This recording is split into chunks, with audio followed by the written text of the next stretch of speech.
د روان 1403 لمریز کال لومړۍ ربع کې د کابل برېښنا ریاست لوی لاسته راوړنې او پرمختګونه.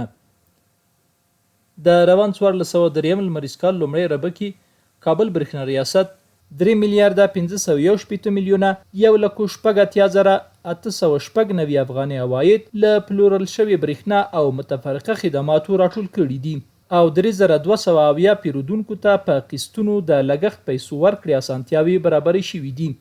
یا د موده کې د پخوانۍ زورواکو او اوږدمهاله پوروړو له ډلې له 15 پیرودونکو څخه 18,50,350 افغانۍ پورونه ترلاسه شوي دي.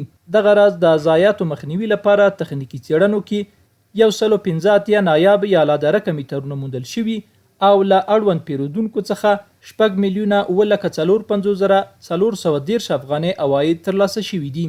د کابل برېښنا ریاست تجارتي څانګې مسؤلینو په وینا چې د عوایدو راټولولو لپاره د رهبرۍ حکم سره سم اقدام کوي.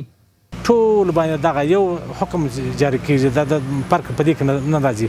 ټول به دا حکم مني او کوم کور کې د پروت چې پیسې پر باندې باقیداري پر پاتې وي هغه به حتما تحویلي په هر معنا چې وي. کابل کې د ناقانونه برېښنا کارونې مخنیوي هڅو پایله کې د 354 پیرودونکو تعرفې د برېښنا پالیسۍ سره سم بدلې شوي. د 9615 پیرودونکو د میټرونو درجې اصلاح شوي.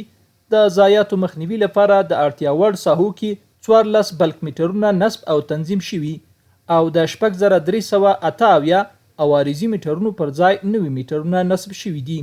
پر دې ټولو سربیره میټرونو کې د خپلسري لاسوهنې مخنیوي لپاره 550 میټرونه سرغوټ شوي. د 1402 میټرونو اړوند بیلونو نومونه د پیرودونکو په غوښتنه بدل شوي او د 215 میټرونو ځایونه بدل شوي دي. د افغانستان برېښنا شرکت رهبرۍ د هیواد پلازمینه کابل او ولایتونو کې خپل زرګونه تخنیکي کارکونکي د برېښنا خدماتو وړاندې کولو، شبکو اصلاح او پراختیا او تخنیکي ستونزو پر وخت حل لپاره پر دندو ګمارلي دي.